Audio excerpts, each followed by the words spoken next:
This is your USMNT Abroad midweek update from October 25th to October 28th of 2021. Hi, if you're new here, I am Filippo, and now USMNT Abroad will have 2 episodes a week. On the one today, which is uploaded every Friday, we update you on the US Men's National Team Abroad players' performances from Monday through Thursday. And every Monday, we do a recap of the weekend and the Friday games of the previous week of how the Americans did abroad, along with transfer rumors as well. With that said, Joe Scally once again did it against Bayern, but we'll talk about it in details. It wasn't like he had an amazing performance. I'll talk about that very soon. If you're new here, consider subscribing, consider hitting the notification bell, the like button. Hopefully you guys enjoy this type of content. Let's play the intro and let's start with the updates. And man, 2 episodes a week. Double the trouble.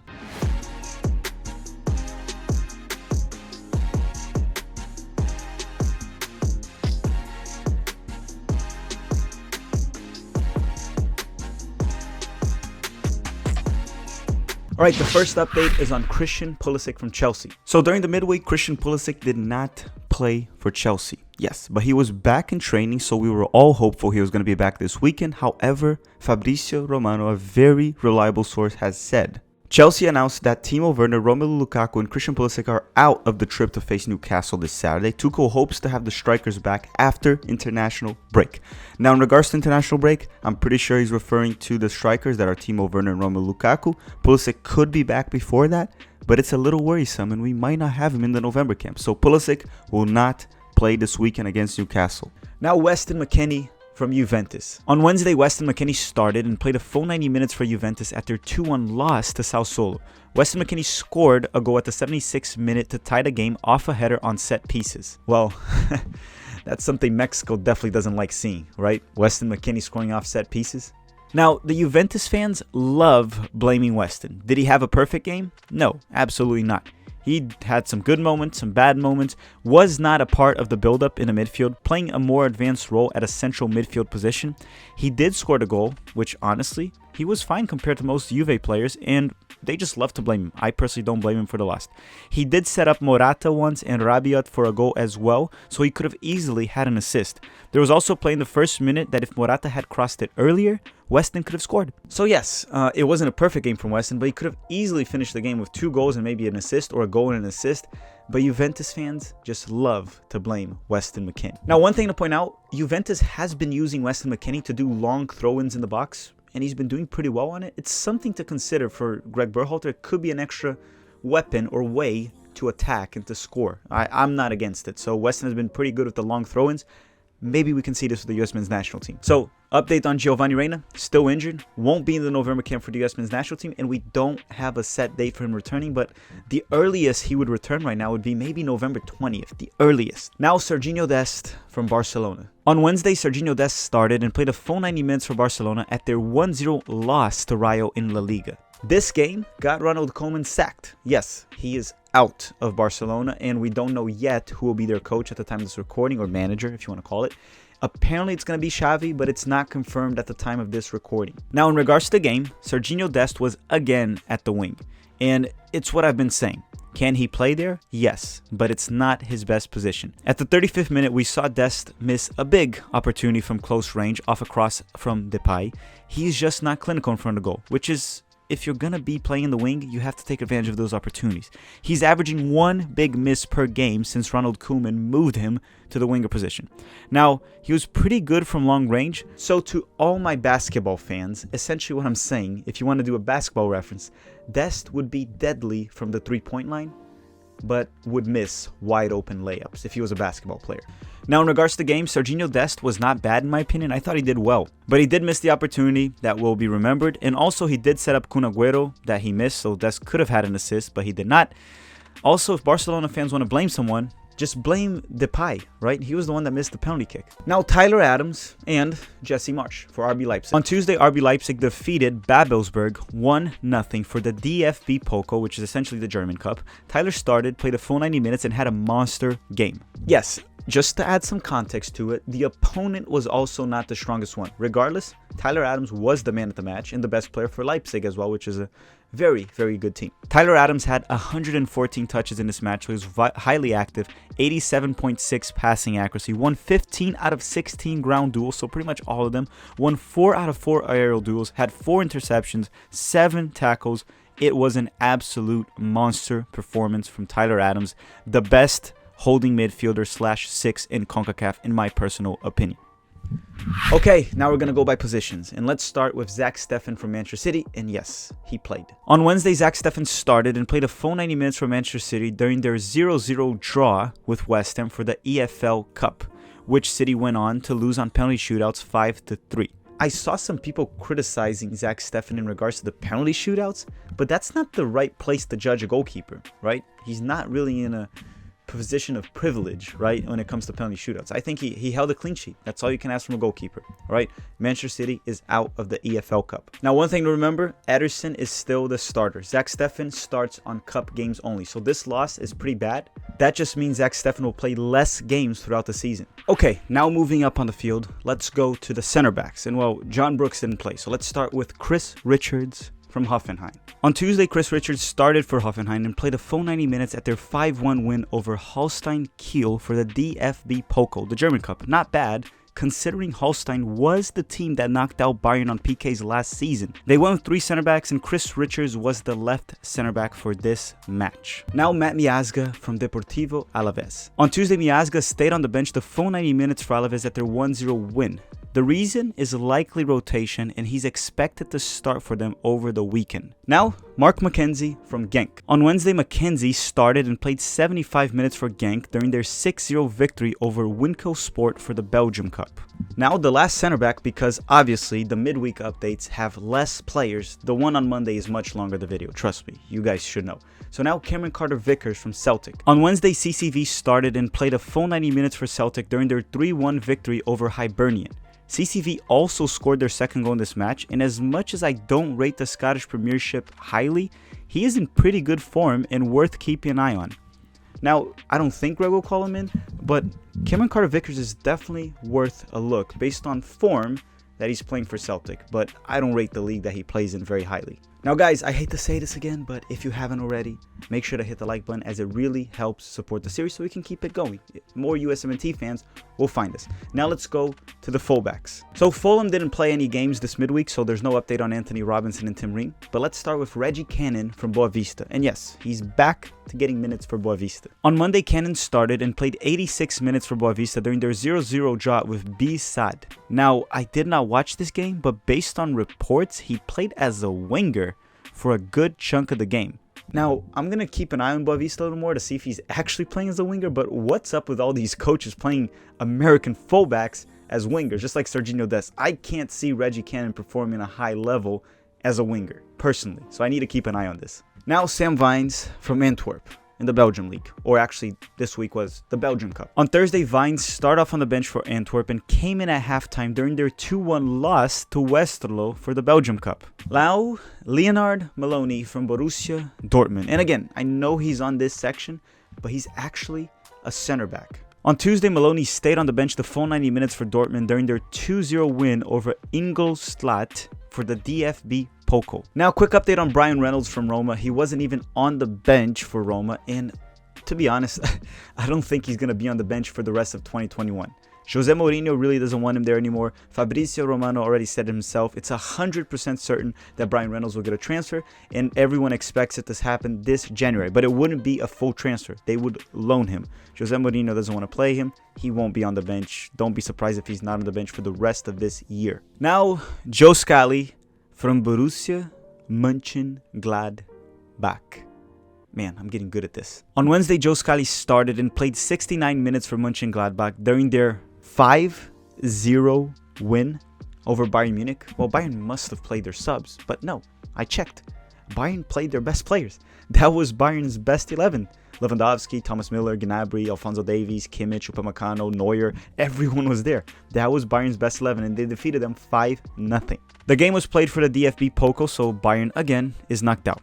Now look, some were saying that this was one of Scally's worst performances for Gladbach, and it was the earliest he was ever subbed. Look, let's go into the facts. He was subbed off when the game was 5-0. If you don't think he was subbed off to rest him, I don't know what to say. Do you really think he was subbed off based on performance? He was subbed off because it was 5-0 and they wanted to rest him because he'd been playing many minutes in Bundesliga. Now, another thing I want to debunk here is he did not play poorly. No one from Gladbach played poorly. You don't beat Bayern 5-0 without your entire team having a solid or amazing performance. Now look, he wasn't amazing, but he was solid against Bayern. Again, for the second time this season. Now look, I do give them one thing, the people criticizing Joe Scally. He wasn't good on the ball this game. His passing wasn't good. He wasn't as active, getting as many touches as he normally does. I'll give them that. But saying he had a bad performance or poor performance, it's just not fair. This is the second time he faces Bayern and does just fine. Last time he definitely did better on his Bundesliga debut. So Scally can play for a team that has played Bayern twice this season, had a draw in a 5-0 victory. But we do need to raise a question. Can Joe Scally do it in CONCACAF? Can he do it on a rainy night in San Pedro Sula? Is it too humid maybe?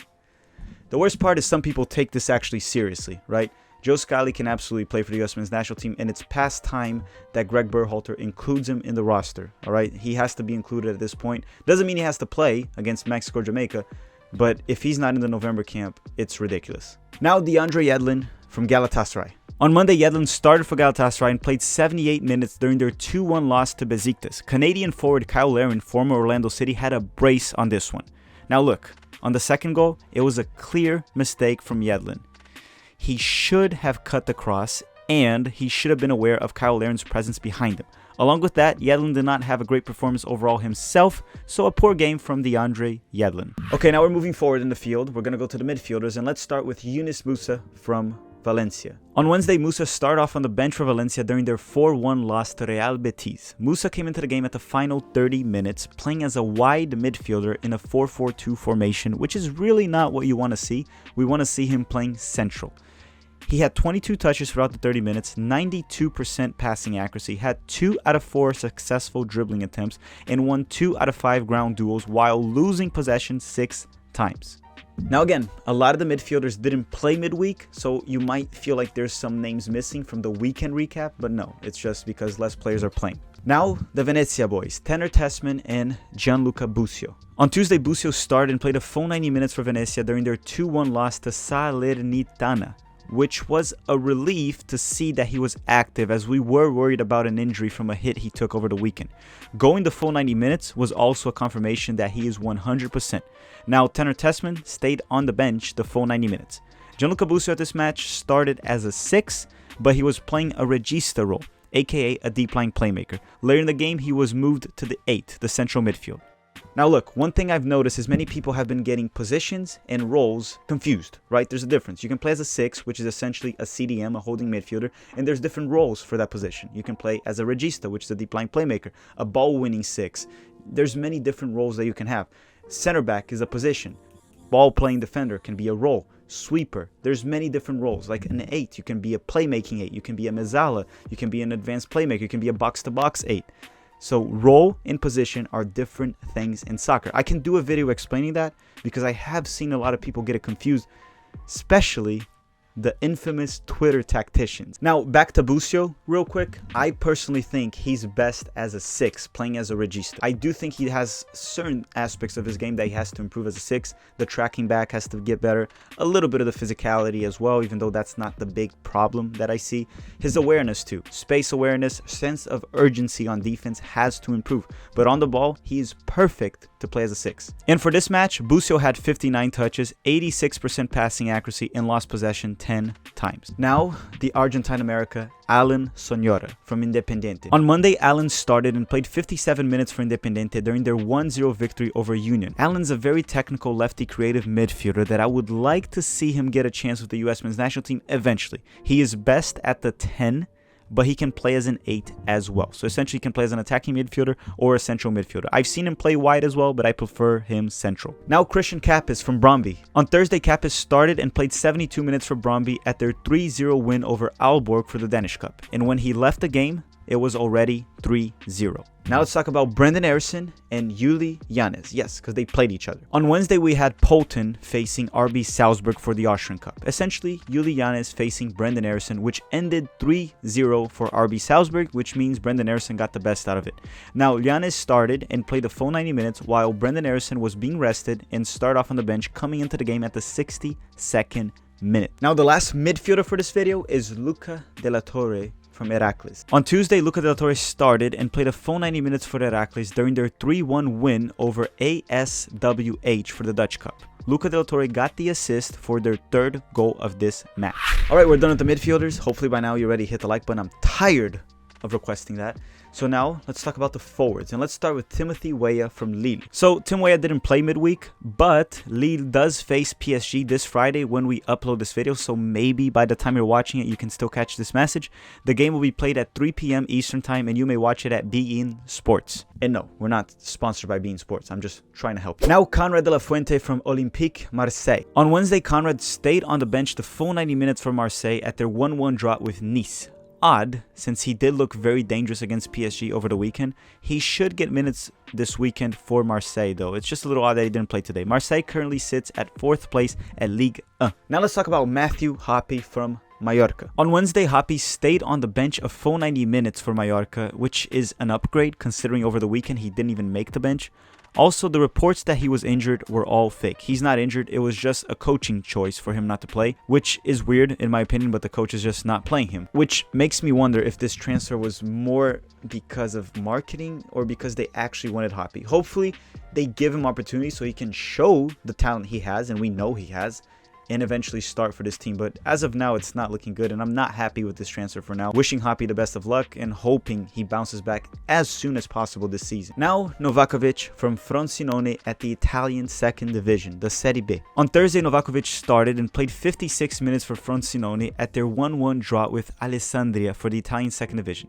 He is nowhere near the form he had last season after coming back from injury this year, but again, regardless, he's not in the USMNT depth chart. He's honestly, there's at least 8 center forwards ahead of him, maybe even more.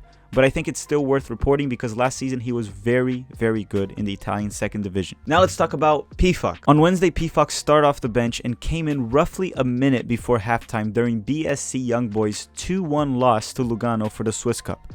After a hot start of the season, Pifak most certainly cooled off the past few weeks and probably won't be in the US men's national team roster for November. Last but not least, Emmanuel Sabi from Odense in the Danish League, which this week was actually the Danish Cup. On Wednesday, Sabi started and played 110 minutes as their game did go to extra time. Odense faced Norges Land for the Danish Cup. Regular time ended 1-1, and somehow the final score at extra time was 4-1 for Odense, scoring 3 goals in the 30 extra minutes added to the game, right, from extra time. Their third goal was scored by Emmanuel Sabi that continues to be very productive for Odense this season. Alright everyone, this does it for this USMNT Abroad midweek update. On Monday, stay tuned. We have the weekend recap, so we'll be updating you on how the Americans did abroad over the weekend. We do have also the interview with Jonathan Gomez come to the channel. We're just waiting for it to be authorized, so I do apologize for the delay. Hopefully it'll be out sometime next week. It is already recorded. I want to thank you all very much for watching. Thank you also everyone that became a member of the channel. Thank you everyone that tuned in here. Thank you for watching everyone, and have a great day.